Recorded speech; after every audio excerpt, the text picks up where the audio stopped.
A paz do Senhor, querido corpo docente, mais uma vez estamos aqui com a graça de Deus para apresentar mais uma lição. Desta feita, a lição referendo-se ao trimestre terceiro deste ano, 2023, que tem por título Conhecendo os Fundamentos da Fé Cristã nas Epístolas Gerais.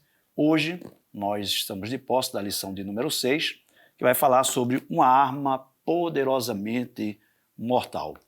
Então, nós estamos aqui alinhados através da palavra para que possamos refletir qual o poder desta arma, né? E a influência que ela traz, né, para as vidas em sociedade. Normalmente, quando se fala em arma, se fala em poder de destruição. Então, cada arma tem um poder de destruição, sejam armas brancas, sejam armas de calibres maiores, mas, no entanto, todas elas têm um fim, um objetivo, que é destruição, provocar morte.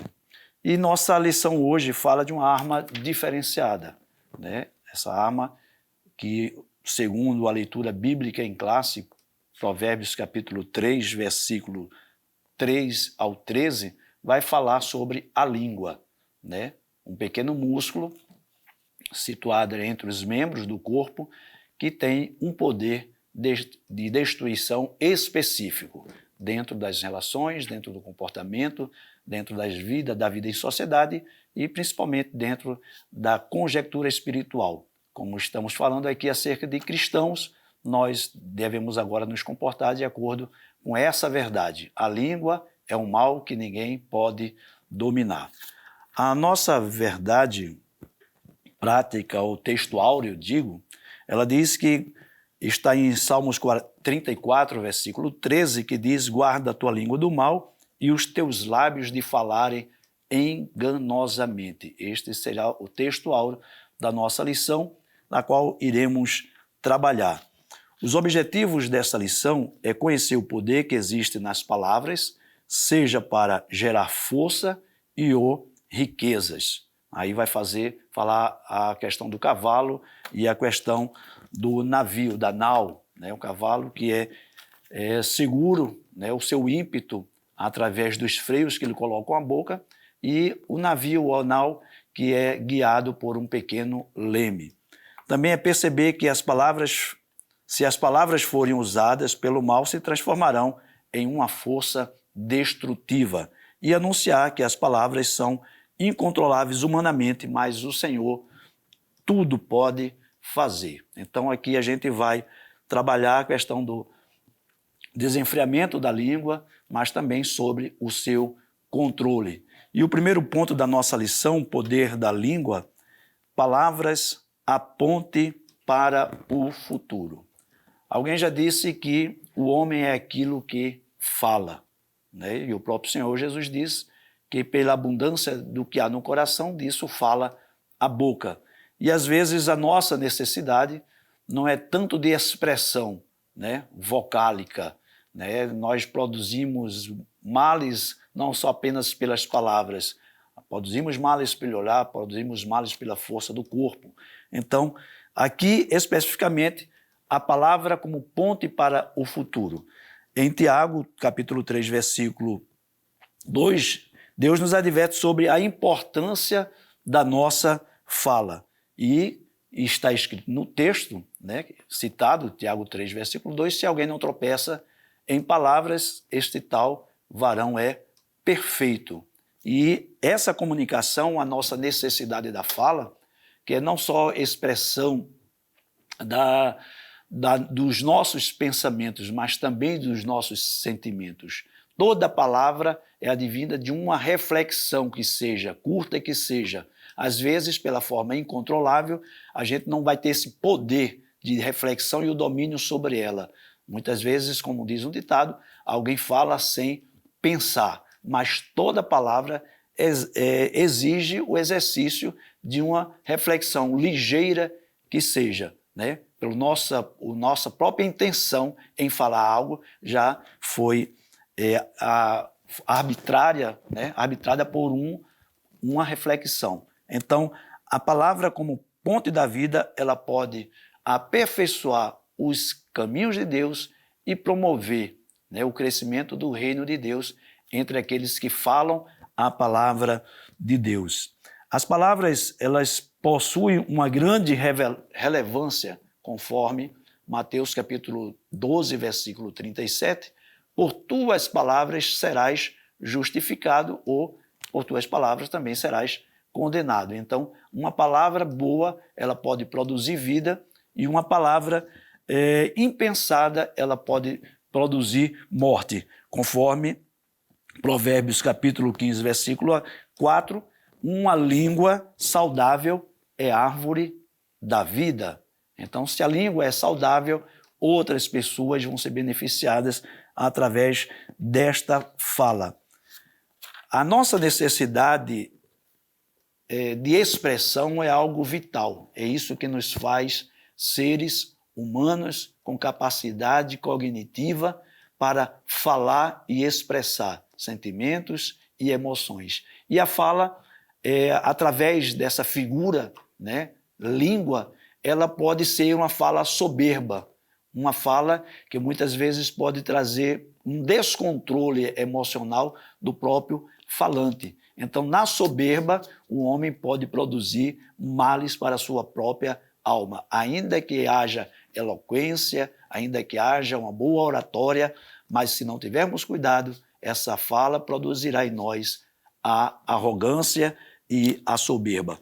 Nós vemos aqui dois exemplos, nos subpontos 2 e 3 desse primeiro ponto, o exemplo do cavalo e o exemplo do navio. Aqui o exemplo do cavalo, ele diz que é um animal de força, que representa força e rapidez, mas é que ele é possível ser domado, né? Ele é domado pelo homem, né? Como todos os outros seres da criação são dominados pelo homem, ou deveriam pelo menos ser dominados pelo homem, né? Mas a língua, ela, apesar de que o homem consegue domar um cavalo, um animal selvagem, um animal bruto, o homem, no entanto, não consegue domar a sua própria língua. Então ele tem a perspicácia, né, para domar algo maior do que ele, mas, no entanto, por um pequeno membro, ele se deixa perder. Também fala sobre a nau, os navios, as grandes embarcações, né, do Antigo Testamento, também as de hoje também,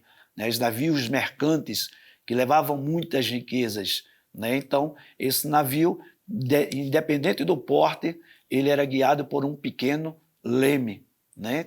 Tem um timoneiro que ele vai ajustar a direção do navio em relação às forças dos ventos ou às forças dos mares. Então, esse navio, ele é guiado, movimentado através do seu leme, um pequeno instrumento que consegue direcionar, né? Então, aqui a gente vê aqui a figura até do timoneiro, a figura do Espírito Santo, né? Controlando esse leme, né? Essa língua, né?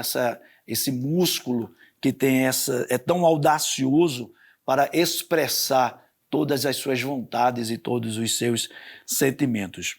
O segundo ponto, ele vai apresentar uma arma mortal. Agora, de fato, a língua ela vai estar sendo apresentada aqui como arma mortal, e diz aqui o primeiro subponto que ele é um pequeno órgão, porém ousado, que gloria-se em muitas coisas, conforme está no versículo 5 da presente lição, que assim também a língua é um pequeno membro e gloria-se de grandes coisas.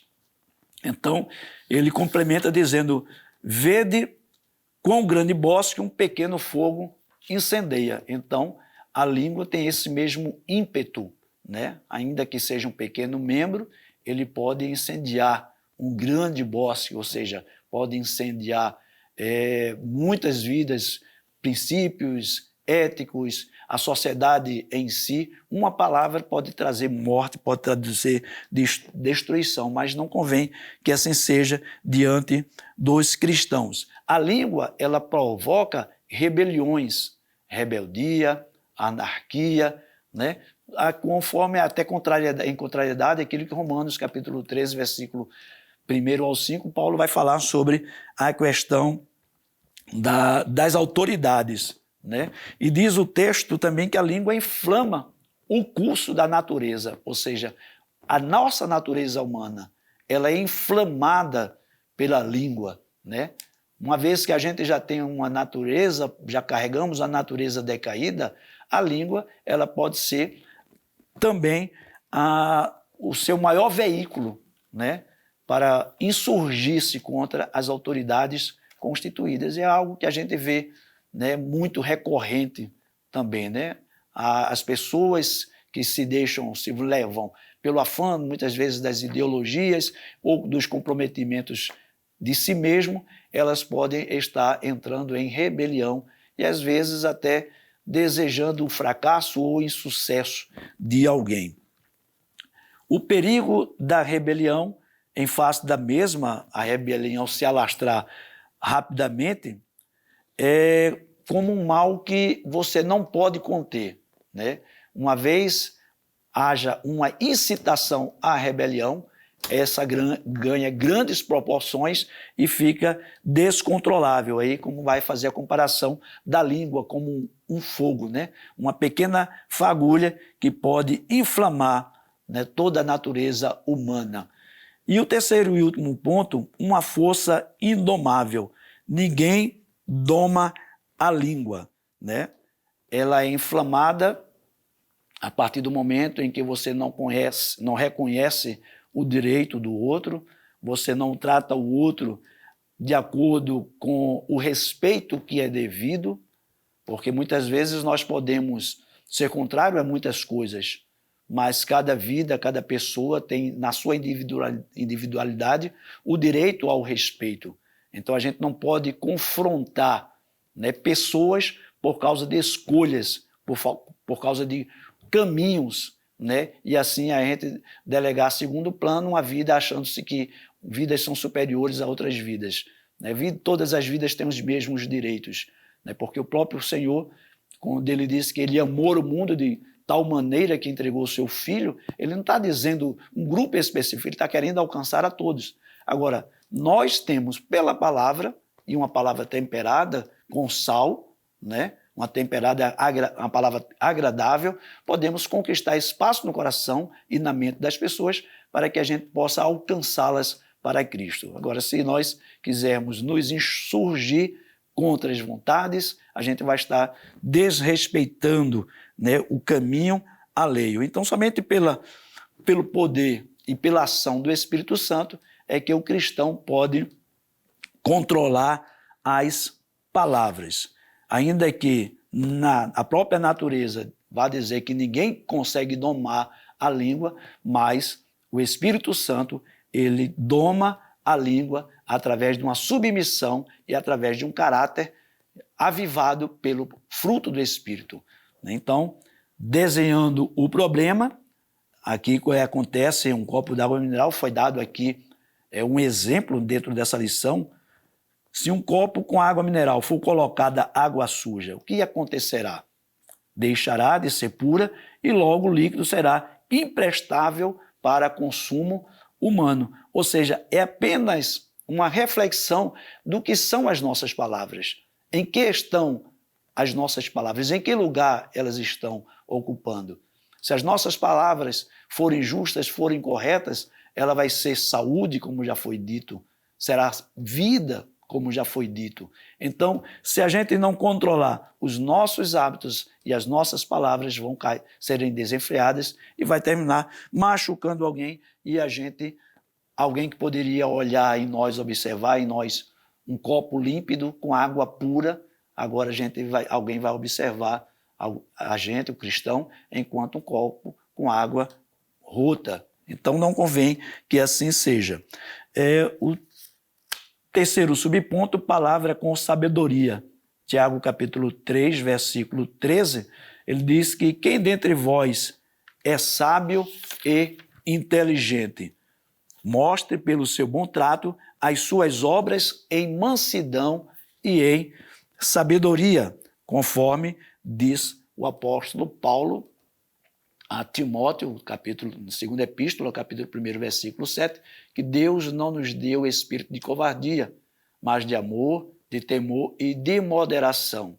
Temos amor pelas almas, temos temor de Deus, mas temos que ser moderados, temos que andar conforme o equilíbrio, né, da natureza, da nova natureza cristã, através do fruto do Espírito, que requer isto de nós. Então, nós temos esta lição como uma forma prática para reconhecermos a necessidade de produzirmos palavras boas, saudáveis e agradáveis. Conforme Efésios, também capítulo 5, versículo 11, ela vai nos orientar, eu gostaria de ler esse texto, ela vai nos orientar a produzirmos palavras que sejam agradáveis.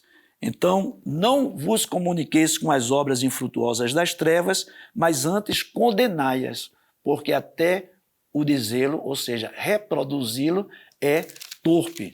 Muitas vezes, pessoas se percebem reproduzindo falas de terceiros, de falas não agradáveis. No capítulo 4, verso 29, também de Efésios, diz: não saia da vossa boca nenhuma palavra torpe, mas só a que for boa para promover a edificação, para que dê graça aos que a ouvem. Então, esta é a nossa lição dentro deste trimestre, falando sobre o poder da língua. E finalizo esta palavra, essa breve reflexão, com o livro de Salmo 45, versículo 1. O meu coração ferve com palavras boas. Falo do que tenho feito no tocante ao rei. A minha língua é pena de um destro escritor. Então, meu amado professor, minha amada professora, que você possa ter a habilidade necessária para falar do reino de Deus e para ter uma vida coerente, segundo a direção do Espírito Santo, controlada pelo Espírito, deixando os ânimos sinceros de lado e se submetendo à vontade de Cristo. Você possa curtir essa reflexão, possa se inscrever no canal se ainda não é inscrito, compartilhar e deixar o seu comentário. Que Deus em Cristo continue vos abençoando em nome do Senhor Jesus. Amém. Que o conhecimento é capaz de mudar a vida de quem lê, a gente já sabe. E que livro você pode comprar em qualquer livraria. Mas nós transformamos 100% do nosso lucro em mudança de vidas, através da ação social, evangelismo e missões. Ao adquirir qualquer um de nossos produtos, seja presencial ou à distância, você está investindo em alguém. Na próxima vez que você for comprar livros ou artigos evangélicos, não vá em qualquer lugar. Vá na Livraria Arca Missionária. Uma nova história começa quando você compra aqui. Agora você pode fazer a sua contribuição através do Pix, uma operação rápida, segura e sem custos. Abra o aplicativo do seu banco, clique na opção Pix e em seguida vá na opção Transferência. Depois é só digitar nossa chave Pix, que pode ser o nosso CNPJ 11 120 490 0001 86.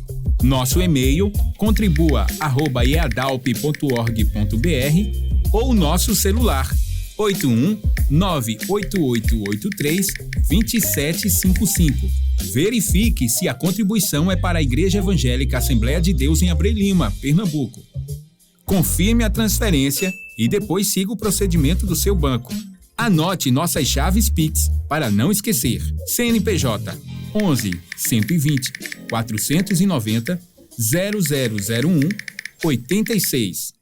E-mail contribua@iadalp.org.br. Celular 81-98883-2755. Você está contribuindo para o crescimento da obra de Deus.